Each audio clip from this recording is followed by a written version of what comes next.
I love working with the cerebellum because it's timing.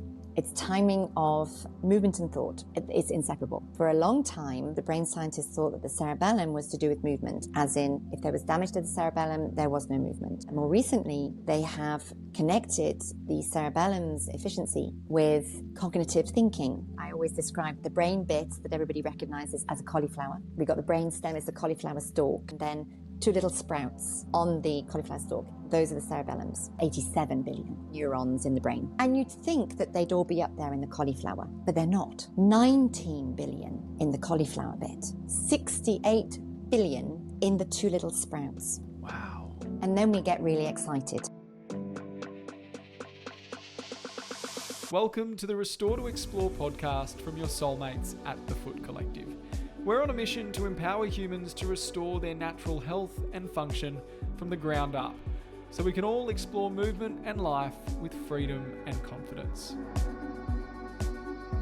This week's episode is brought to you by the TFC Soulmate, your ultimate all-in-one restoration and exploration tool.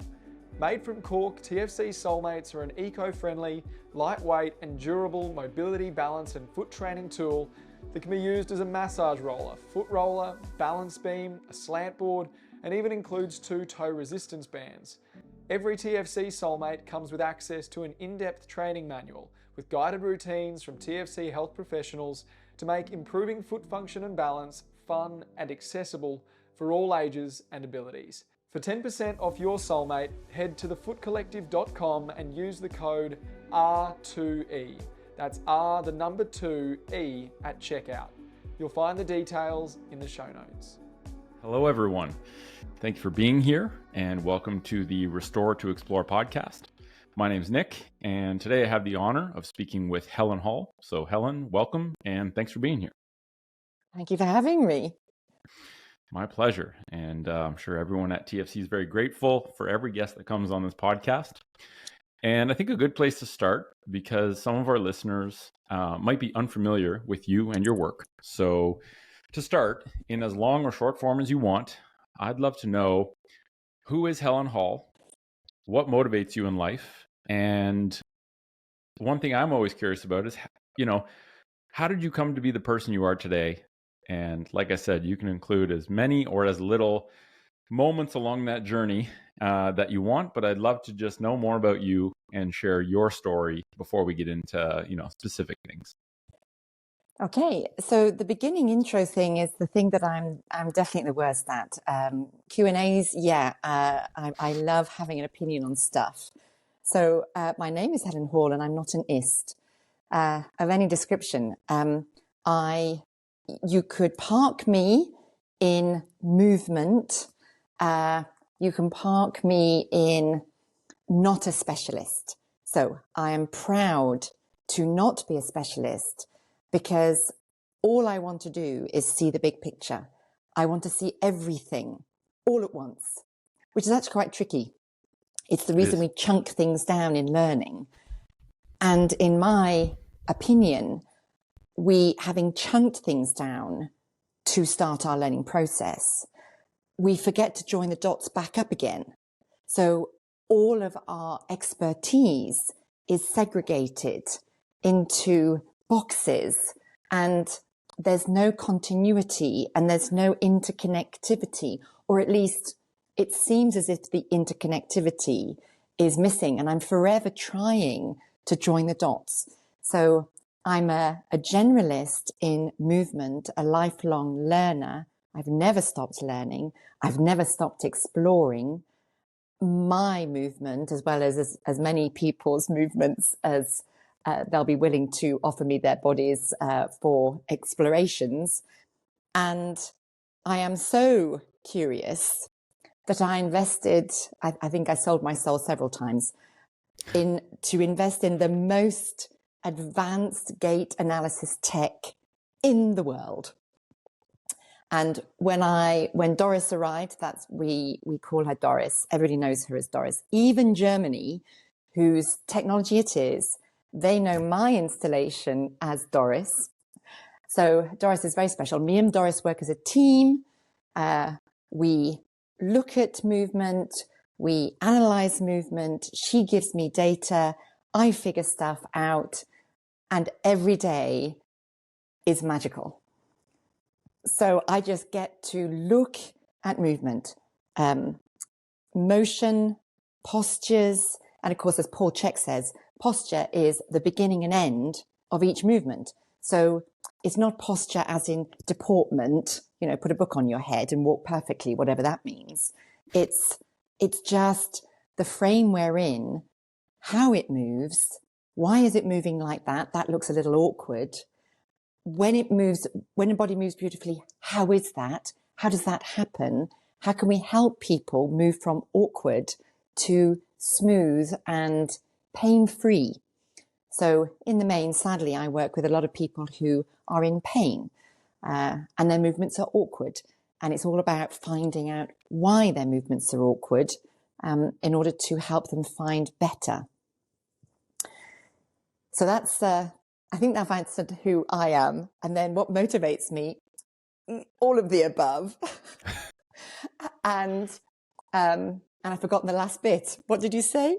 Just how you can be the human you are today. Because you're and by the way, you say you're the worst at this first part. I think you nailed it, because there's no wrong way of doing it. And I think you really articulated well some key points, but also giving some insight as to what you do. And I think the big thing is all the people I love listening to, learning from, talking to are all curious. And it's such a fundamental core value of humans to be playful and curious. And I think sometimes in the world of professional symptom treaters, I like to call, we get really bogged down in taking things a bit too seriously and, embodying this archetype of the knower who must be serious, who must be, really well-informed. And like you said, I think sometimes that leads us into over-focusing on individual puzzle pieces and sort of losing sight of the whole puzzle, which is what I think binds that information into reality and usefulness.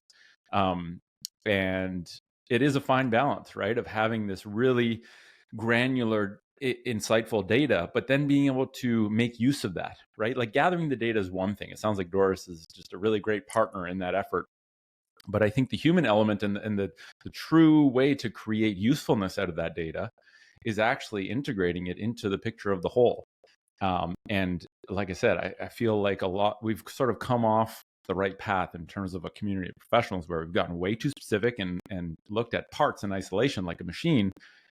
And it just doesn't do justice to the magic of the human form and the beauty of movement, actually, as this constant changing, posture, I think, is derived from the Latin term position. And like you said, we view it as this fixed thing, when in reality, it's just a constant frame change of positions to give us this global picture of fluid movement. And it's really kind of went off there, but I really do admire people who bring curiosity to the conversation of helping others, because I think it's sorely missed, but also essential to reclaim effectiveness. So how did you become this unique human was the last part.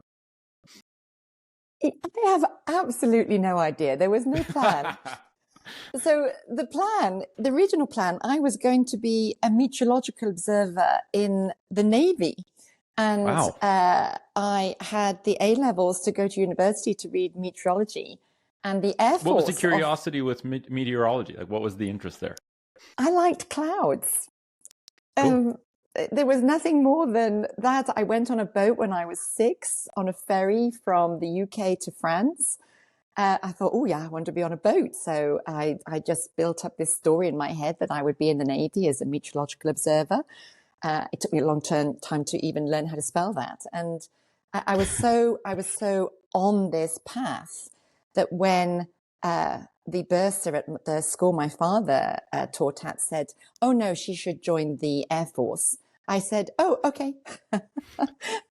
So then you can be up with the clouds. Yes, exactly. I have meandered. I joined the Air Force. And when I left the Air Force,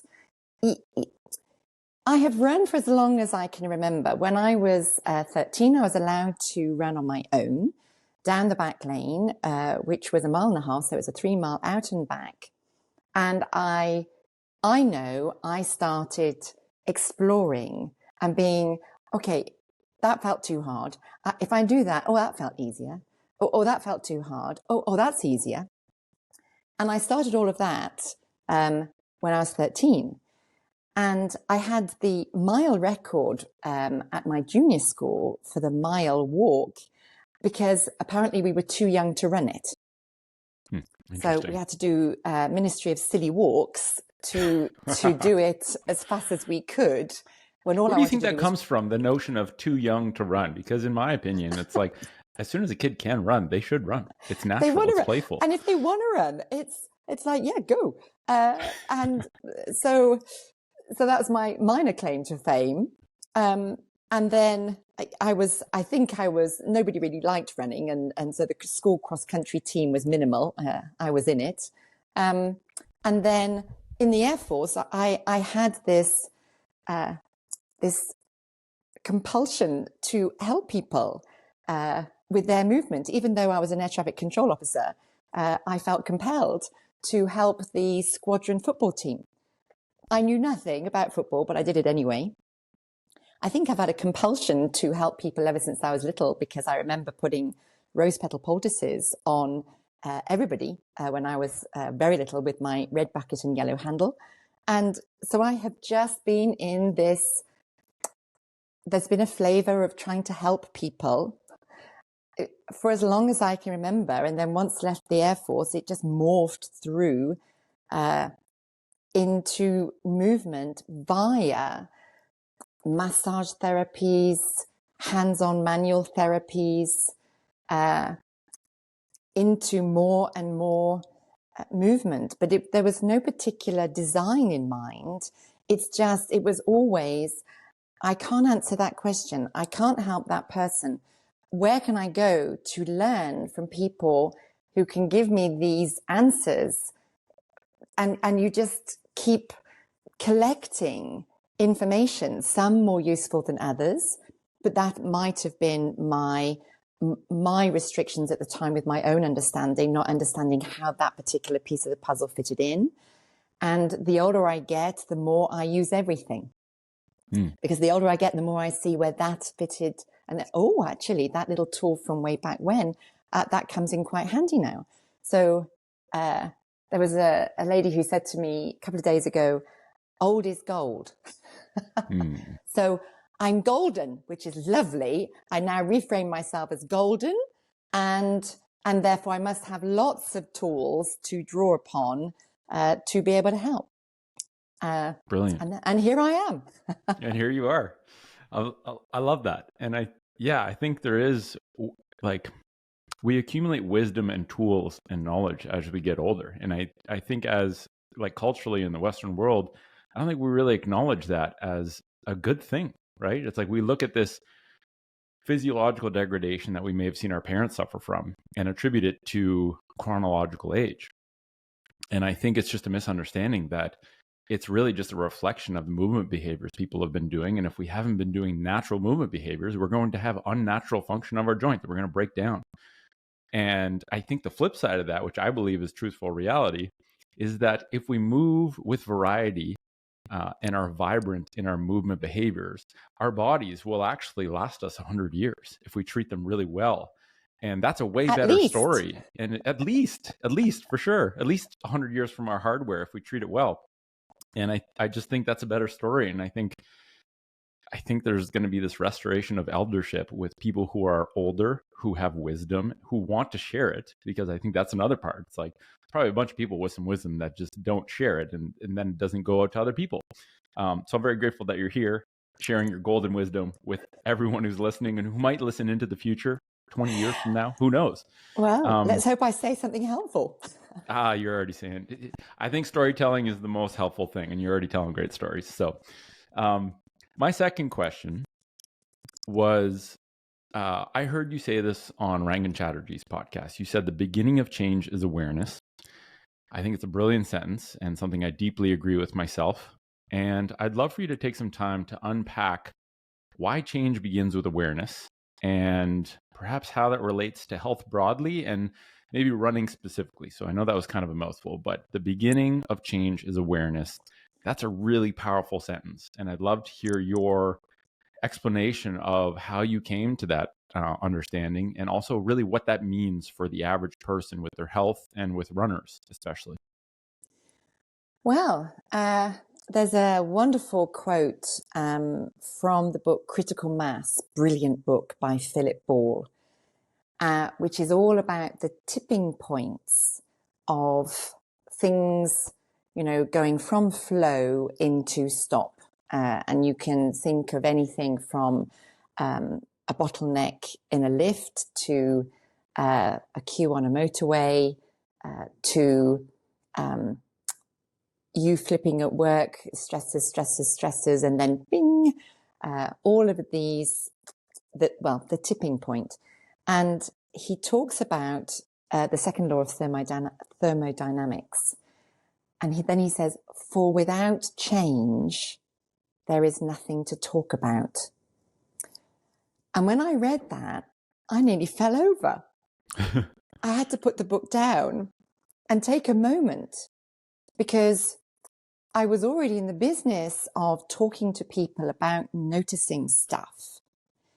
And there was this implosion in my head. For without change, there is nothing to talk about. If we don't notice anything, we can't change anything, because we don't even know it's there. And then there's nothing. There's just the same. Well, there is something there, but there's all you have is the same, because you don't know. And I think the way it imploded in my head was because I am continually working with people, and I've used, I'm not bizarrely, I'm really not a techie kind of a girl. I just use the most advanced tech in the world in clinic, because I want to understand more, because eyes can only see at a certain frequency and high-speed cameras can see more. And you think, okay, tell me what you see. And do my eyes see the same? Doris is teaching me every day, and she's the nicest teacher because she never tells me off. So what I was continually seeing was people being shocked at discovering there was something about themselves that they had no idea about. They had no idea they were running along a tightrope. They had no idea their forward lean was like that of a battering ram. They had no idea that they were a leaning Tower of Pisa. No idea, even though on one occasion the Leaning Tower of Pisa was an Alexander Technique teacher. And they had no idea, because when we look in the mirror, we are static. And we are looking at, okay, so we're brushing our hair, so we're looking at our hair. We're doing our tie, we're looking at the tie. When do we ever stand back for the overall effect? There might be a little twirl, but you're not really looking at you. You're just, checking your skirt isn't sticking in your knickers, or, you're not really looking at yourself. Yeah, you see what you're looking for. And most people aren't looking for a holistic observation of their bodies. Yes.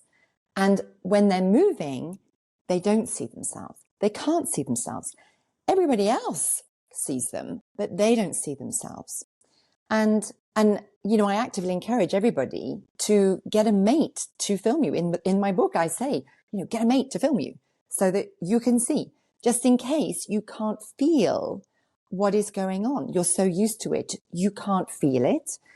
So if you have a visual clue, we process so much information through our eyes. I was reading recently that we even hear better with our eyes. The visual processing area of the brain is ginormous. So when I show people how they're moving, then they get it. Then they become aware of what it is that they weren't feeling. Suddenly they can feel, only because they are now aware, because they've got the visual clues coming in. Even when people have sent me photographs of themselves and video of themselves, they are not seeing the lean, the one-armed swing, the forward lean. They're not seeing any of it until I point it out. So then everybody just keeps going on this same path. Nothing changes because there seems to be a narrative of strengthening or stretching is the most common thing. There are obviously lots of other modalities out there, and sometimes strengthening and stretching sorts it out. But a lot of the times it doesn't. But it seems to be the go-to tool. So they are strengthening that which they don't know about. They're strengthening their knee or their shoulder with the forward lean that they have no idea about. There is no awareness. Therefore, nothing much is going to change. You have to know. And when you see it and it's pointed out to you, you'll be able to feel it. Then we can play the game. Always the compare is, what does it feel like with this, and that? My favorite game is, okay, run along with your usual visual field. And I know that they're looking at things. Convergent vision. They are looking at things. I can see it in their movements. It kind of closes them down, flexes their spine a little bit, pulls them forward a little bit, makes them heavier a little bit. And then we switch the visual field. Okay, now, peripheral vision. So you're seeing ahead. You can see where you're going, but you're not looking at anything. You are all seeing. And you're noticing that there are, houses on one side and trees on the other, or whatever it might be. But you have this field of view. So they're still running along. And I know I can see the change. I know they can feel something, but they're not quite sure what it is. And I go, okay, switch back to convergent vision. Go back to your usual visual field. Then they will feel it. It will be, oh my goodness, I am heavier. Or I'm leaning forward, aren't I? Oh my goodness, it's harder to breathe. All of these things pop out only because we have changed something to increase awareness of what on earth is going on. So we play games all the time, compare and contrast. What happens if you do this and what happens if you do that? And the visual field is such a wonderful one to play with. And I'm guaranteed fun and their enjoyment, simply because in my experience, just about everybody I see is busy with their convergent vision because we are busy in our screens the whole time. If we're not on our screens, we're looking on the phone screens, we're looking at a computer screen, and my pet thing, or we've got glasses on, and we're training ourselves to look through the frame of the glasses, and it's almost like as if you're blinkered. There is no peripheral vision because you're training your eye muscles to look through this small area here. And fashion has a play here. When the glasses were big, that was better. And now the glasses have gone small again. Don't even get me started on varifocals.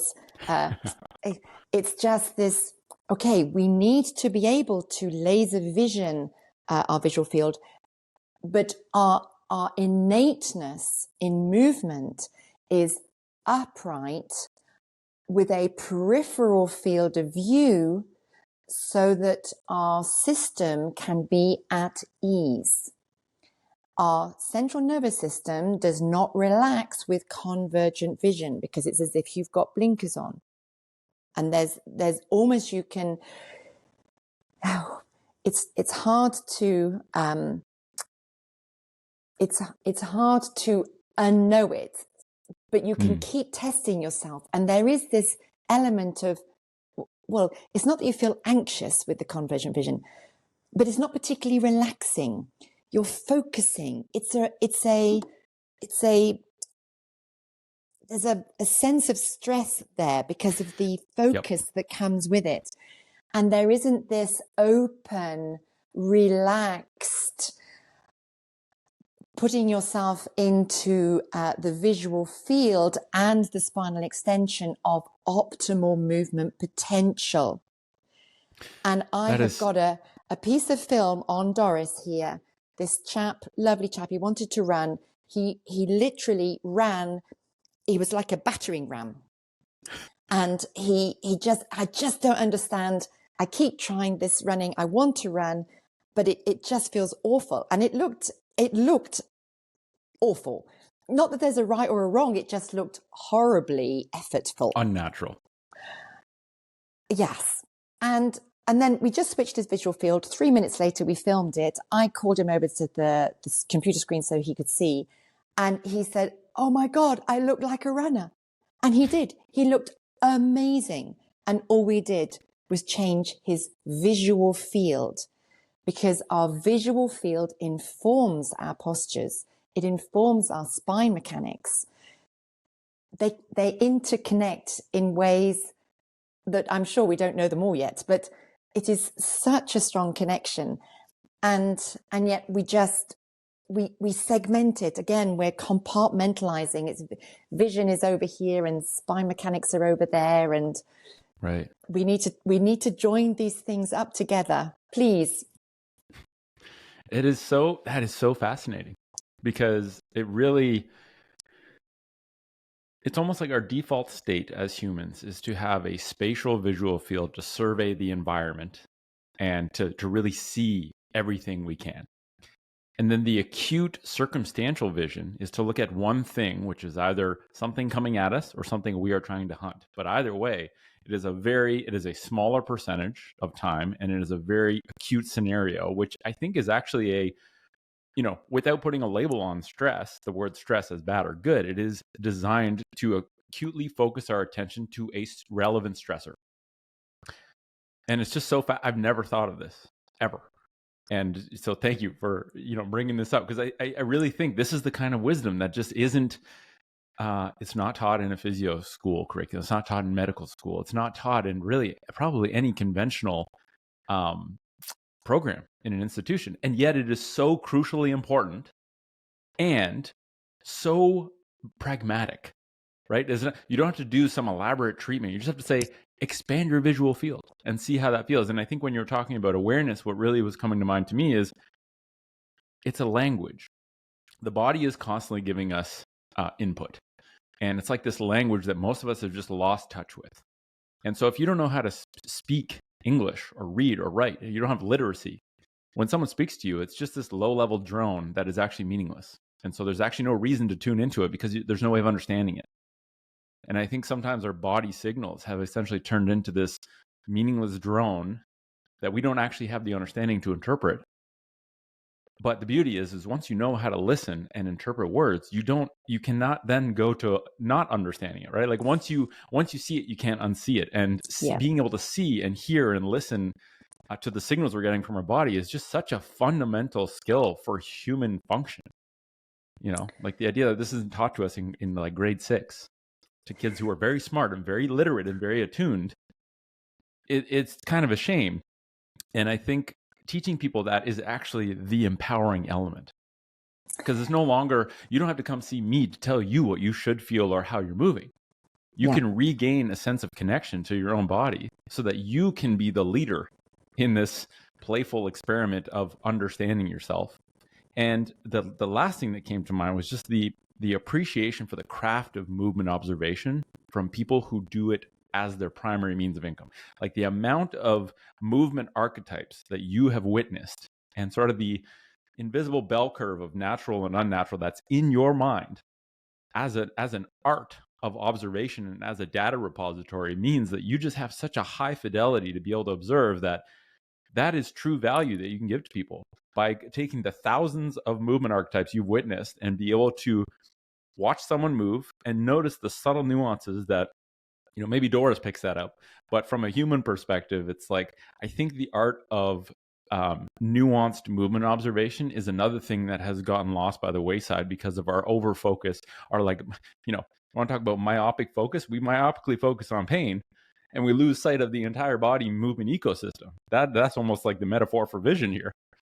Yeah, pain, people can be quite poetic when it comes to pain, and forget. They will forget very quickly when it's gone, when that particular pain is gone, and then another one appears. So pain is a fascinating subject in terms of how we perceive it and how we feel. It either limits us in movement, or not just even in movement, in drive to even get to a goal, because we are so limited. So we have this localized limitation within us, and then that limits even thought processes to future plan anything. So I got a bit lost there, but it is. How do you talk to people about pain? If someone comes to see you and they are, you know, you witness them being in the grips of pain, where they're scared to move, they're limited in their movements. They might feel like when they experience pain, it means some damage is happening, and so that feeds into their sort of fear approach to movement and their shrinking of their movement capacity. How do you?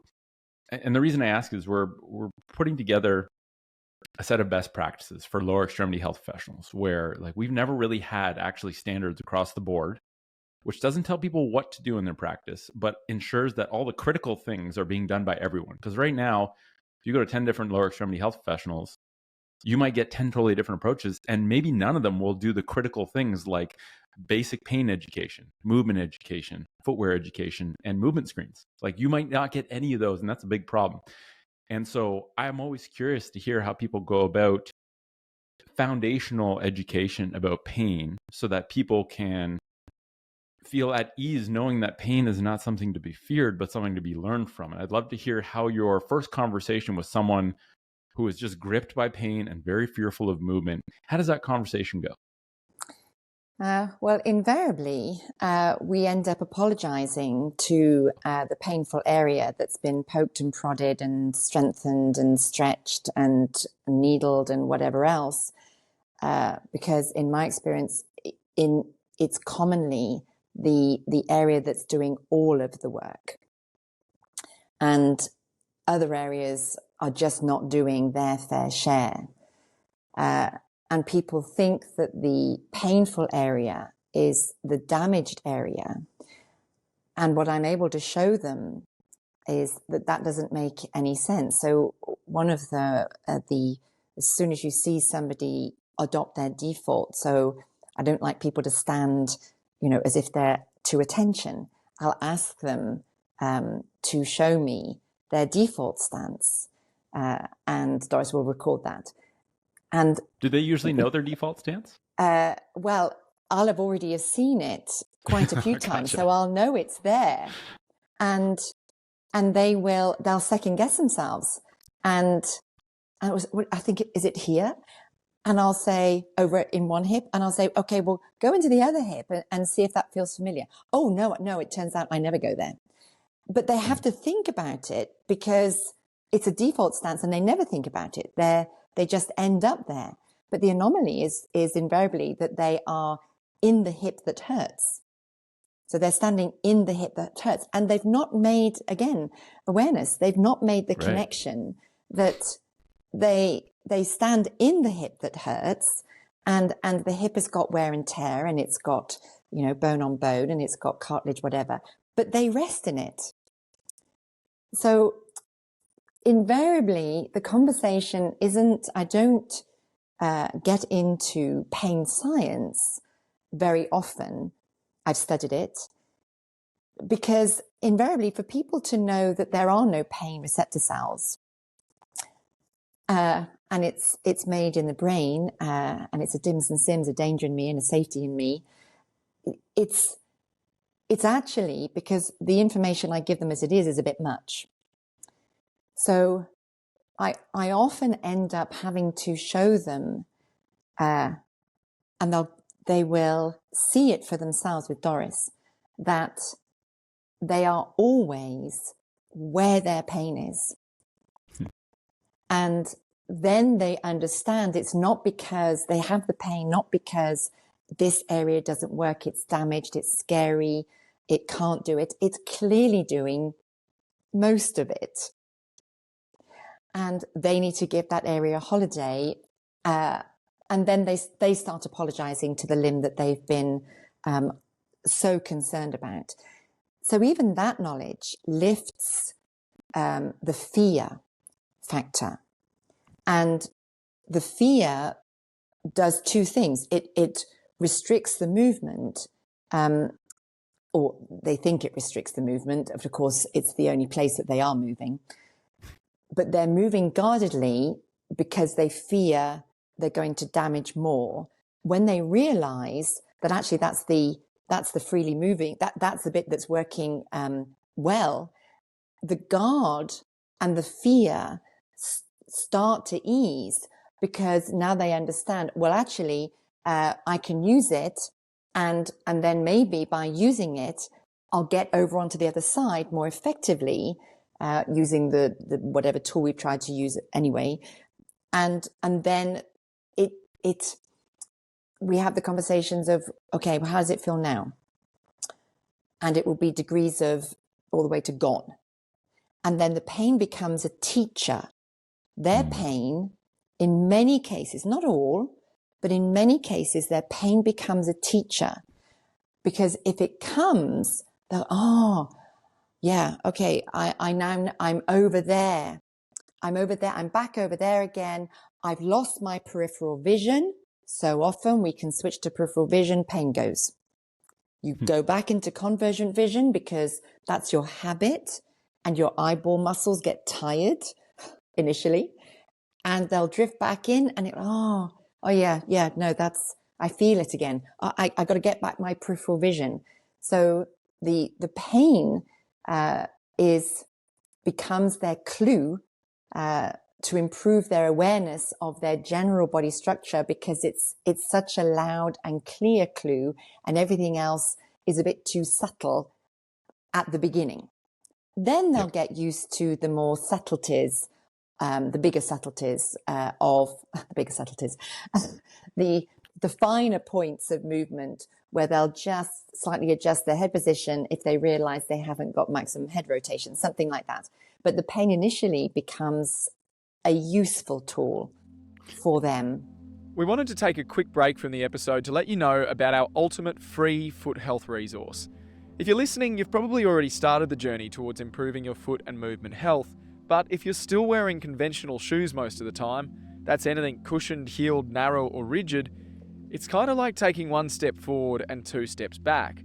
Knowing what shoe is right for you, though, can be super confusing. That's why we made the Guide to Foot Freedom. We've taken everything our team of foot health experts have learned over the years and synthesised it into one handy manual, packed with all you need to know about unleashing the natural power of your foundation. You'll learn how to understand your feet, the truth about modern footwear, the 5 F's for finding natural footwear, plus a step-by-step guide with training videos to help you assess your foot function and improve it, so you can safely and seamlessly transition into shoes that will finally give your feet freedom. The best part is, like I said, it's absolutely free. Just head to thefootcollective.com and click Learn to find the free ebook, The Guide to Foot Freedom. You'll find the link in the show notes. Now back to the episode. You know, the way you put it is so clear, right? That pain is a clue. It is the primary feedback function to bring us in the right direction. So like our body telling us, don't do this, do more of this. And it's constantly there. And it almost seems like we've gotten so used to ignoring it out of fear that it needs to yell at the top of its lungs for us to even hear it. And I think kind of what you were saying was, as we start to tune in and just give it our ear and listen to it, we can hear just the normal voice. And then we can hear the whispers so that they never get to screams. And I just find it so fascinating that, again, this palliative treatment approach of just treating symptoms without really having the understanding to address root causes or even look at the big picture is like, we literally focus largely on muting the most important clue to allow healing. That's how weird things have gotten. And I think this is just a refreshing perspective to hear. And I think much needed for professionals to really reframe pain as the most important element for the individuals that they're helping in order to feel empowered that they can actually troubleshoot and triage their own bodies by just reclaiming just a different relationship with pain. Like, it's such a, the fear of pain is really just a lack of understanding of what pain is. And I understand why people are scared of it, because it literally gets demonized in every professional that they go see. So yeah, this is the kind of golden wisdom that people need to hear. So thank you. Well, this thought keeps drifting in and out, and I keep losing it. I'm going to grab it and catch it. If somebody asks you, what are the five senses, they'll generally rattle off the first three. Then they'll struggle a bit and get the fourth. And then the final one, they'll be sifting around trying to find that final sense. And there are tribes across the world where, and we have five senses. There are tribes across the world, they have nine senses, and not a single one is one of ours, Western civilization. Not a single one, because for them that's a given, because they're all coming from the outside in. They're not interested in, from the outside in, what we see, what we sniff up our nose, what we hear, what we touch, what we taste. That's from the outside in. They're interested in understanding and looking after themselves from the inside out. Only from the inside out. Everything else, well, that's obvious. And I think that we don't just demonize the pain and the fear of the pain. We call people who might be hypervigilant and hypersensitive, we call that's a problem. And you think, well, hang on a minute. They're more aware than most people. It can be a double-edged sword, because if there's lots of negative sensations inside the body, they can get overwhelmed with all the negative. But if you can find a way in to start to calm the system, their hypervigilance and their hypersensitivity can be worked to their advantage as they notice all the little improvements. Because so many are stuck in, well, it still hurts. Okay, can we have degrees of hurt? It's blocked. Very binary. There's just pain, exactly. And they can be poetic about the pain, but then it still hurts. Well, let's just grade that pain. Is it the same? Is it exactly the same? And by coaxing it out of them, they realize, well, no, actually, it's not quite the same. Yes, it's still there, but it's less sharp, maybe, or it doesn't come on quite as often. And then hope happens. And people say you shouldn't give hope because people can get disappointed. And I say bodies are changing all the time. Definitely we should have hope. That the one thing that we can rely on is that our bodies are changing all the time. And if we just can guide towards change in the better direction, rather than, the continuous spiral down, then you can have hope. We should have hope. Otherwise, what's the point? Can we just double click on the negativity of that statement? You shouldn't give people hope because they'll be disappointed. It feels like that person's already made up their mind that progress cannot happen. And it's, the old saying of, if you've decided that something is true or it isn't, you're right either way. And I think and it just doesn't give credit to the magic of the body, which is self-healing, self-organizing, and adapts directly to what we expose it to. To say that someone's body won't change is to say that they are incapable of changing their behaviors, which is a load of crap. So I think, I really think it's a shame that we learn such a superficial understanding of the human body. I have a physio degree, and I think of what I learned in school, and probably a mechanic learns a more nuanced approach to machines than what I learned to the body. And it's just such a shame because there's this, I think, hunger and curiosity for appreciating how incredible the body is. And the minute I sort of tuned into that on my own learning experience, I realized, wow, my role in helping people is no longer to accept responsibility for their healing. It's literally to help them understand the inputs they need to give their bodies so the magic of the body can actually just do what it's supposed to do. It's like we just help people get out of the way. And that is such a refreshing perspective than being like, oh, I'm responsible for this person's health, which is, it's impossible. Yeah, absolutely. Got no control. Once they leave, you got no control of what they're going to do. And if we can get the message across that only they can help their body heal itself. Yep. And we all have faith that the body is incredible at doing that. Yeah, that's the big thing. And so I always say, if you're still cutting your hair, if you're still cutting your nails, if you cut your skin and it heals over, you are still a self-healing, amazing organism. So what is in the way? Let's just find out what is the block, what is in the way. Are there habits? Are there thought processes? Are there ergonomics within your environment? Are there Mr. Google practices that you're doing that's undoing the good stuff that the body is doing in the background whilst you're even sleeping? What is in the way, and what might be missing in your body in terms of movement patterning that we can reconnect via movement to enable your body to have more options to get out of that left leg, because it turns out the brain isn't aware of the right leg. It's more often the other way around. There's a lack of awareness of the left because the left brain is so dominant. I'm going down a rabbit hole now. I can just feel myself go there. But it's so interesting that it's so often, yes, the left side is so often a mystery to people. And is that different with left-handed people? Have you found? No. No correlation. Okay. No.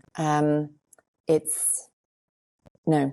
And it's an interesting thing. The left-handedness is a very interesting thing because it's this. I think it's the same area in the brain because it's tool use. So there's a particular part of the brain for tool use, and it's the same side of that brain, regardless of whether or not you're left or right-handed. But there's a dominance within. I'm going in danger of going down a very sticky road there. Let's go a little bit in, not full depth, but I'm very curious about this. It is. So I love working with the cerebellum because it's timing. It's timing of movement and thought. And I like saying it like that because it's inseparable, movement and thought. So for a long time, the brain scientists thought that the cerebellum was to do with movement, as in if there was damage to the cerebellum, there was no movement. And more recently, they have connected the cerebellum's efficiency with cognitive thinking and recognizing that if they help the children at school with the cerebellum, their cognitive learning starts to skyrocket. So we now know, without a shadow of a doubt, that the cerebellums are movement and thought. Okay, and there's you imagine the brain, and I always describe the brain bit that everybody recognizes as a cauliflower, and we got the brain stem as the cauliflower stalk, and I mix my vegetables, and we have the cauliflower stalk, and then two little sprouts underneath the cauliflower on the cauliflower stalk. Those are the cerebellums, and then I tell another story, and I say I was on the train, and they told us to everybody off, unless you want to go back to Baker Street, everybody off. Signal box ahead broken. And when this was a true story, it happened to me, and I snorted because I'd been telling the story for a while. And everybody looked at me on the train. I was like, no, it's not funny. Sorry. Totally not funny. Sorry. And we all trooped off like good little sheep that we are. We all got off and we all waved bye-bye to the train. Nothing wrong with the train. And when I tell the story with whoever I'm working with, I'm pointing at them. I'm saying, there's nothing wrong with the train. You are fine. The timing is off. The timing is everything. And we go back to the cauliflower, and there was, for a long time, it was as nice easy number to remember, 100 billion neurons in the brain, nice and easy. And now we know, because they've done some clever stuff, and now it's 87 billion. All right, so it's pretty close, 87 billion. And you'd think that they'd all be up there in the cauliflower, but they're not. 19 billion in the cauliflower bit, 9.5 each. And if my mental arithmetic serves me well enough, 68, yeah, I think that's right, 68 billion in the two little sprouts. Wow. 68 billion. And then we get really excited. We've got 68 billion. And I'm watching that person move, and the arms aren't doing the same thing. Now, if the legs don't do the same thing that badly, so, one arm's barely moving, the other one's flying around all over the place, I regularly see this. If that was happening in the legs, yes. Well, they do bump into things as well. And you can predict which side they walk with their partner on, because it's like, oh, no, okay, you can't walk on that side. You'll just annoy him because you'll just keep bumping into him. And how do you know? And so anyway, if you saw that level of asymmetry of swing in legs, it would be called a limp. But nobody notices it in arm swing. And of course, people put objects into their hands, and they carry them, and they'll carry them in the quiet side, almost certainly. They'll carry it on the quiet side, and then they'll connect, well, it's quiet because I carry something. Okay, so we're not here to debate exactly. I suspect it was doing that before you started carrying something there, and I suspect you carry it there because it's quiet. And I suspect you carry it there because the other one is wayward, and the brain isn't clear on it, and the timing is completely off. And then I test for it, and then we get very excited, because if it is the cerebellum, we've got 34 billion neurons to play with on that side. And it's the left cerebellum, the timing of the left limbs talking to the right hemisphere, and the right hemisphere sending it back down again. And it seems that right hemisphere, big picture thinking, emotional, is that organization is less common. The organization of it is less common. The disorganization of it is very common, which rather then tells us that the left brain, receiving information from the right cerebellum, which organizes the right limbs to the opposite hemisphere, this is dominant. And it's not quite the same as a right-footed, and there's all sorts of. I'm not a brain scientist. A brain scientist would tell you better. The problem is we've got a left brain dominance. That's the problem. And what is left brain? Is that more tactical, logical thinking? Yes, it's more data driven. It's like it lives in a world of its own, and it thinks it's in charge. This is the problem. The left brain thinks it's in charge. There aren't many connections going from the left brain to the right brain. There is many more going from the right brain to the left brain. So, and the right brain is the one in charge. The right brain is the peripheral vision. The right brain is the I'm all seeing. And I've got hackles at the back of my neck that will go up because I don't have eyes in the back of my neck, but I have sense in the back of my neck. So I'm all seeing. I've got big picture. I am aware. And the left brain is, no, I'm right. And I see this. That's it. And would you say that would it be fair to say that by expanding your peripheral vision, you're helping to reclaim better function in the right side, facilitating better communication to the left cerebellum and equalizing timing in movement? Would that be a fair thing to say? Yes. And just with the vision change, it just gets better and better, and it generates, and I measure it. I measure the difference between convergent vision in a spine and divergent vision. I measure it regularly because people are like, oh, that can't be the answer. Let's just measure it. Because if I hadn't have measured it over and over and over again, I might not believe it either. But that's what I do. I think, can I measure that? Is that measurable? Are we just making it up? So, because we can tell ourselves stories, I can tell myself plenty of stories. And it's so consistent. Spines extend effortlessly. Heads get into a better position effortlessly, simply by changing the tension in the eye muscles that either focus, give you laser vision, or give you a wide arc of view. Wow. Yeah. That's very powerful. And that is the domain of the right hemisphere, which is the left cerebellum. And of course, you can do lots of other things specific to left cerebellum. But yeah, that's one thing for sure. And it's almost, a more expansive view in your vision.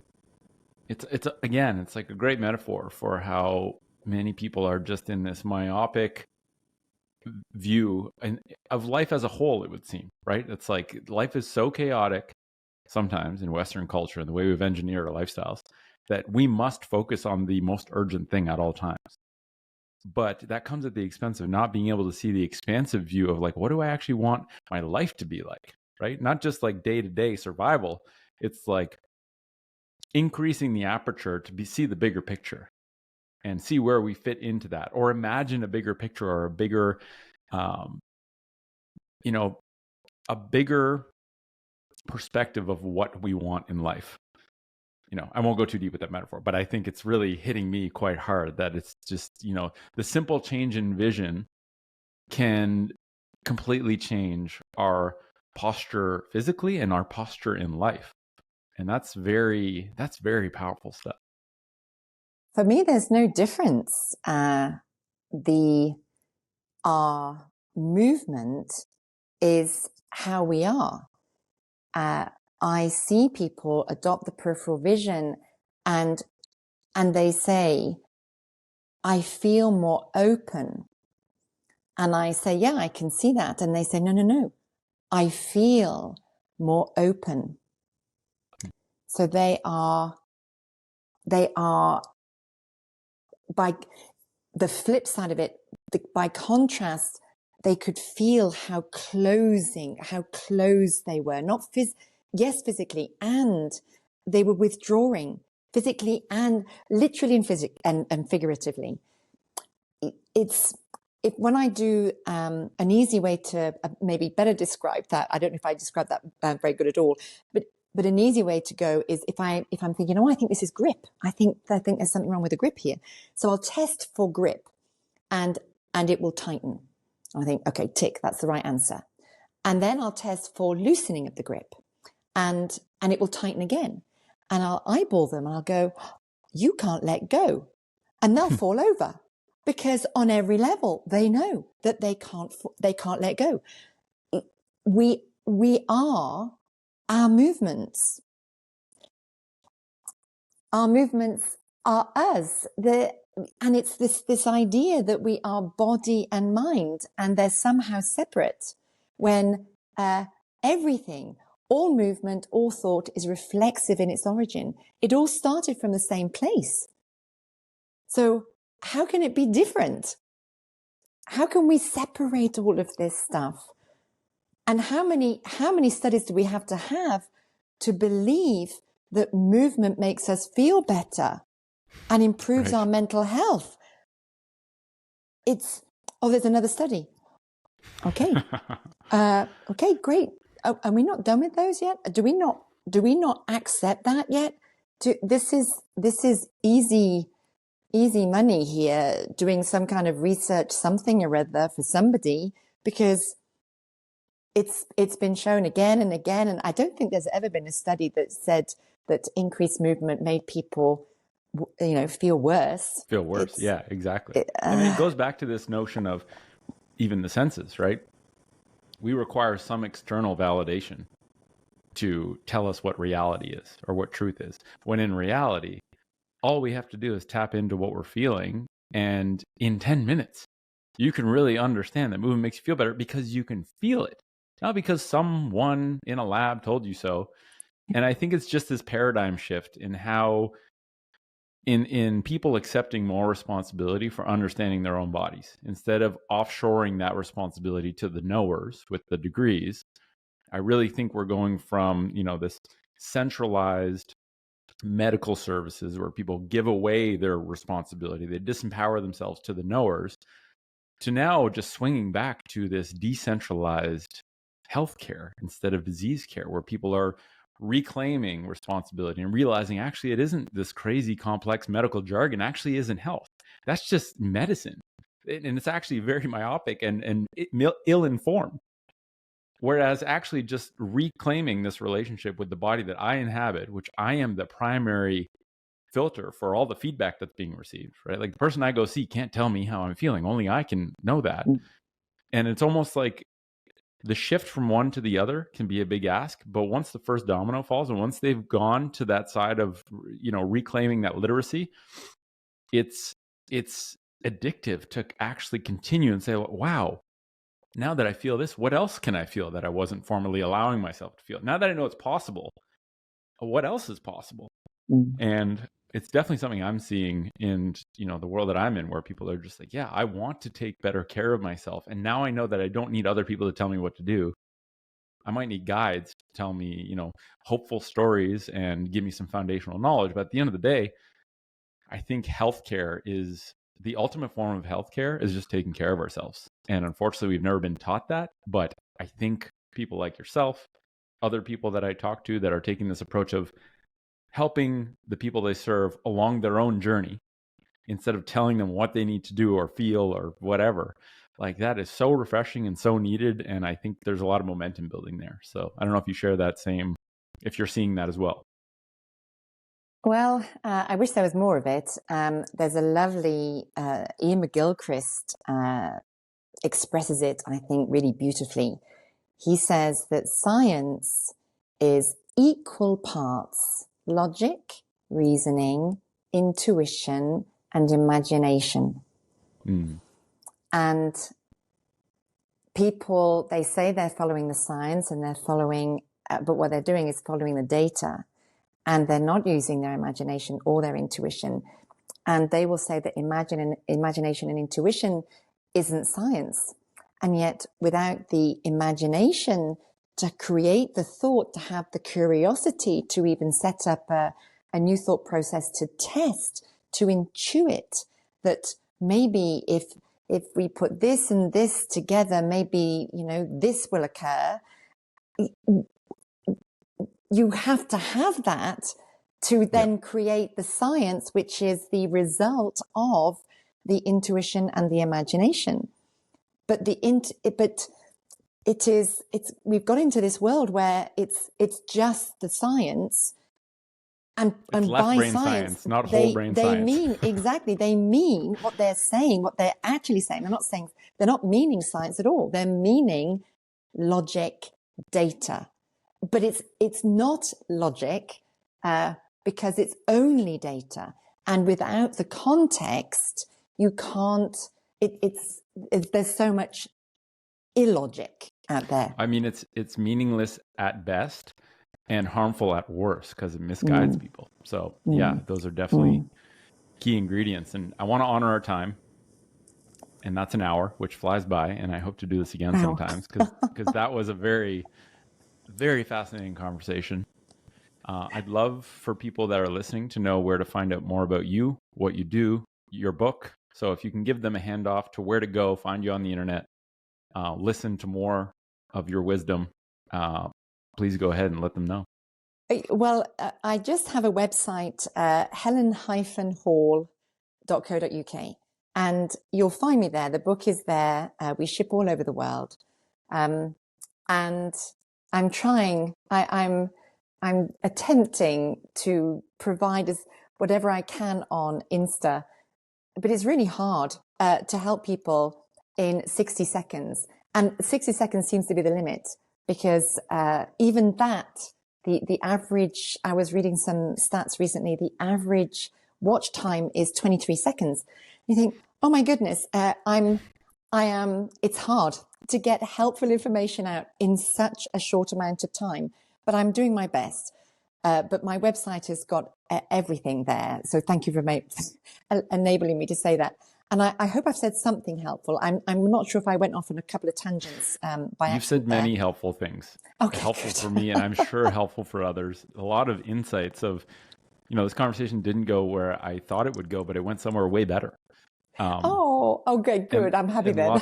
Lots of, I think, I hope that this conversation for the average person is tangible. I think it will be. Like, I think 10 people could listen to this conversation at different levels of understanding human biology and each gather some really cool insights at different levels in different contexts. And I think that's the beauty of an hour-long conversation is you get to explore.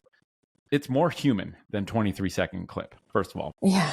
But you also get to explore, the body is not the simplistic thing that can be articulated in 23 seconds. It's this very nuanced organism that we don't even need to fully understand it, but I think we can understand it better continually. Well, we so don't you definitely fully helped me understand understand it. it. Yeah, No, we I don't think we ever will. And that's the point. If we don't understand it fully yet, we better keep it as simple as we can. Otherwise, how is it going to work? You're just going to geek out on something that actually is meaningless because you don't know it. We don't know it. And there's a lovely scientist axiom, which is we don't have to explain everything. We don't have to know everything to explain something. So it's just like, okay, we know what we know, what we think we know. Let's use that and build. And you said something right at the very beginning, which sang to me, because it's the sharing. We don't want to have to go back to the beginning and reinvent the wheel because, oh no, you've got to do the work. You have to start at the bottom like I did. You've got to start there. It's much better if you start there and just build all of these building blocks instead of starting, okay, somebody is up here. Let's start up here and then continue the learning so that we can add to what's taken a lifetime to get. Yes. Sharing is what I feel we really, this is our power. Our human power is to share. Agreed.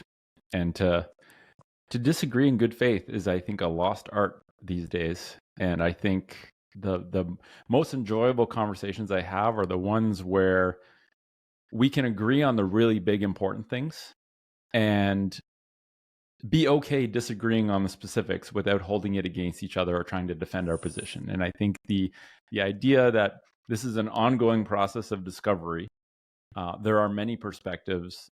There are probably commonalities. There usually are very deep commonalities amongst different perspectives. And like you said, I think that's the goal with these best practices is like everyone should know the essential fundamentals that are unequivocal truths that we know to be true. They're not really up for debate.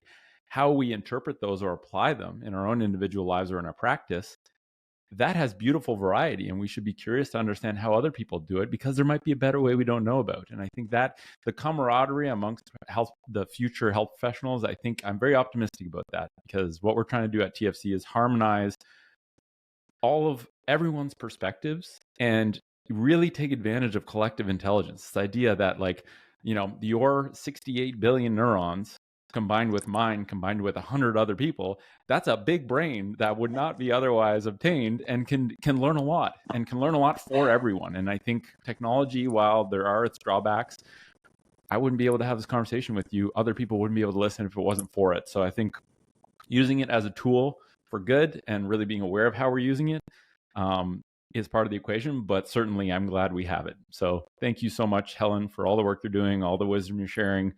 And yeah, for everyone listening, thanks for your attention. We hope this was valuable. Give us feedback and insights. If you found it valuable, give Helen a shout out on Instagram. And thanks again, Helen. I really appreciate your time, and I hope you have a great day. Oh, thank you so much, Nick, for making me feel so comfortable and allowing me to go off piece somewhere. It was absolutely my pleasure to be with you. Thanks for tuning in to the Restore to Explore podcast. If you enjoyed the episode, we'd really appreciate you leaving a review wherever you're listening. That's the best way to support us and to help us reach more people. If you're after more free TFC education or training, looking for any of our TFC tools, natural footwear discounts, or you want specialized guidance on your foot health journey from a trusted TFC health professional, head to thefootcollective.com. All of the important links are in the show notes of the episode.